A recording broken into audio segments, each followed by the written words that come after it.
ഞാൻ എൻ്റെ കളി അങ്ങനത്തെയായിരുന്നു, മനസ്സിലായില്ലേ? അതായത് കൂട്ടം കൂടിയൊന്നും ഒറ്റപ്പെടുത്തി അതൊന്നും ഞാൻ പറയില്ല. നിങ്ങൾക്ക് എന്താ തോന്നുന്നത് അത്. അല്ലാതെ ഞാൻ ഒരാളെയും കുറ്റം പറയാൻ തയ്യാറില്ല. ഗെയിമൊക്കെ ഞാൻ അവിടെ ഇട്ടിട്ട് പോകുന്ന ആളാണ്. ഇപ്പോഴും എൻ്റെ ബിഗ് ബോസ് എന്ന് പറഞ്ഞാൽ ഒരു സാധാരണക്കാരനെ കൊണ്ടുവന്ന് ഇങ്ങനെയൊക്കെ ആക്കിയെടുത്തില്ലേ, അതൊക്കെ വലിയൊരു കാര്യമല്ലേ. ഞാനൊക്കെ അത്ര പ്രതീക്ഷിച്ചാൽ മതി എൻ്റെ ജീവിതത്തിൽ ഇതൊക്കെ കിട്ടുന്ന.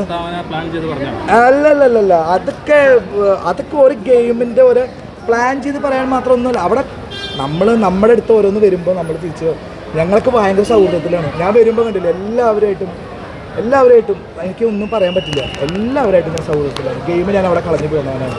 ഇനി ഗെയിമല്ല, ഇനി ജീവിതമാണ്. അപ്പോൾ എനിക്ക് ജീവിതത്തിൽ ഇനി എന്തെങ്കിലും ജിൻഡോ കരയണാണ്ട് ഇപ്പോൾ പാവം എൻ്റെ മല്ലയ്യ പാവമാണ്. അവന് ഞാൻ അത് മിസ്സിങ് ആയിട്ടുണ്ടാവും. അത് അവൻ പോലും ആരും വിചാരിച്ചിട്ടുണ്ടാവില്ല. അവനൊരു പാവമാണ്.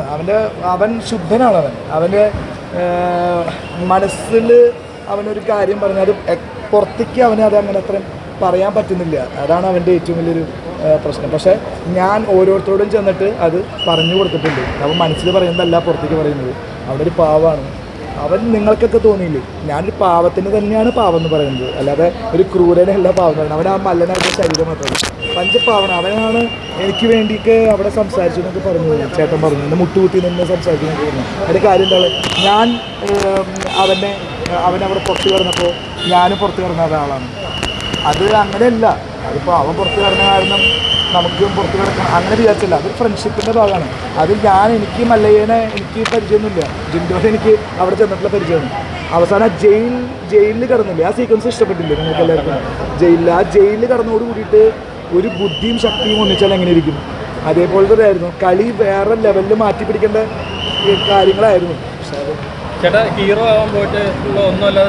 ഒന്നുമല്ലാതെ ഇല്ല, എനിക്ക് ഇതൊക്കെ ആവാൻ പറ്റിയില്ലേ. ഞാൻ ഹീറോ ആവാൻ പോയിട്ട് ഞാൻ ഹീറോ അല്ല സൂപ്പർ സ്റ്റാറും അല്ല, പച്ചയായിട്ടൊരു മനുഷ്യനായിട്ട് നിങ്ങളുടെ മുന്നിൽ നിന്ന് എനിക്ക് കിട്ടിയതൊക്കെ ബോണസാണ്. ഞാൻ സീറോ ആണെങ്കിൽ ഇക്കണ്ട ക്യാമറകൾ എന്നെ നോക്കി വരില്ലല്ലോ.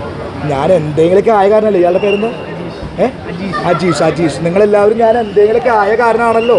അപ്പം ഞാനൊരു സീറോ ആണോ? അല്ല. അതാണ് ഗെയിം കേട്ടോ. ഓക്കെ, എന്നെ മിസ് ചെയ്യുന്നത് തീർച്ചയായിട്ടും ജിൻഡോ ആയിരിക്കും. ഞാനും മിസ് ചെയ്യുന്നത് ജിൻഡപ്പനാണ്. എൻ്റെ ജിൻഡപ്പന് ഞാനും കൂടിയിട്ട് പല കളികളും കളിക്കാനുള്ള പ്ലാൻ ഉണ്ടായിരുന്നു. ദൈവം സത്യസ്വരൂപനാണ്, നോക്കാം. അപ്പം ചേട്ടൻ ഇറങ്ങുന്നതിന് മുന്നേ ജിൻഡോയ്ക്ക് എന്തെങ്കിലുമൊക്കെ ലാസ്റ്റ് ആയിട്ട് ഇപ്പം കളരിയിലൊക്കെ പറഞ്ഞു കൊടുക്കുന്ന പോലെ എന്തെങ്കിലും നമ്പർ പറഞ്ഞു കൊടുത്തായിരുന്നു? ഞാനോ? എന്ത് നമ്പർ? അവന് എന്ത് നമ്പർ പറഞ്ഞു കൊടുത്തിട്ട് കാര്യമില്ല. ഞാൻ പറയണതൊന്നും കേൾക്കില്ല, ആരും പറഞ്ഞും കേൾക്കില്ല. ജിൻഡോതായിട്ടുള്ള വഴിയുണ്ട്. ഞാൻ പറയുന്നതൊന്നും ജിൻഡോ കേൾക്കില്ല കേട്ടോ. ജിൻഡോതായിട്ടുള്ള ഗെയിമാണ് കളിക്കുന്നത്, ഞാൻ എൻ്റേതായിട്ടുള്ള ഗെയിമാണ് കളിക്കുന്നത്. അവിടെ ഓരോരുത്തരുടെ ഗെയിം കളിക്കുന്നുണ്ട്. അനുകരിക്കുക അതൊന്നും എനിക്കറിയില്ല. പക്ഷേ ജിൻഡോ ഇപ്പം ഞാൻ എന്ത് പറഞ്ഞു കൊടുത്തും കാര്യമില്ല, അവനത് ചെയ്യില്ല. അവനെ തന്നെ വിശ്വാസമില്ല. പാവാണ് അവൻ. പക്ഷെ ഞാൻ പോന്നപ്പോൾ അവൻ അത്രയും ഭയങ്കര അവനെ ഒരുപാട് വിശ്വസിച്ചിരുന്നു. കാരണം ഞാൻ അവനെ വെട്ടിൽ വീഴ്ത്തില്ല എന്നറിയായിരുന്നു. ഞാനൊരു ഗെയിമറാണ്. അവൻ്റെ വായിൽ നിന്ന് എന്തെങ്കിലും പഴവ് പറ്റിക്കഴിഞ്ഞാൽ എനിക്ക് വേണമെങ്കിൽ അതെടുത്ത് ട്രിഗർ ചെയ്യാം. ഞാൻ ട്രിഗർ ചെയ്യില്ല. അതൊക്കെ ഒരു പൊട്ട ഗെയിമാണ്. അവൻ നേർക്ക് നേർ നിന്നിട്ട് കളിക്കുന്ന ഒരു ഉശിരനാണ്. അപ്പോൾ അവൻ അങ്ങനെ വേണം. അപ്പോൾ എൻ്റെ എതിരെയുള്ള ഗെയിമേഴ്സിനെ ഞാൻ അങ്ങനെ ഒരു പിഴവ് വന്നാൽ ആ പിഴവിൽ ഞാൻ പിടിച്ച് കയറിയിട്ടില്ല. അത് ഞാൻ ഉപദേശിച്ച് നന്നാക്കിയിട്ടേ ഉള്ളൂ. അതായത് അറിയാം, നിങ്ങൾ കണ്ടിട്ടുള്ളൂ, ഞാൻ എക്സ്പ്ലെയിൻ ചെയ്യുന്ന കാര്യമില്ല. അല്ല, അതൊന്നും പറയുന്നില്ല. അതൊക്കെ നിങ്ങൾ കണ്ടതല്ലേ, അതിനൊന്നും ഞാനൊന്നും പറയുന്നില്ല. എല്ലാം പാസ്സാ. ഓക്കെ, ശരി. Thank you. നിങ്ങളെല്ലാവരും വന്നില്ലേ? I'm not a zero. Okay, കൂടുതൽ വീഡിയോസിനായി B4 Place ഫോളോ ചെയ്യൂ, സബ്സ്ക്രൈബ് ചെയ്യൂ.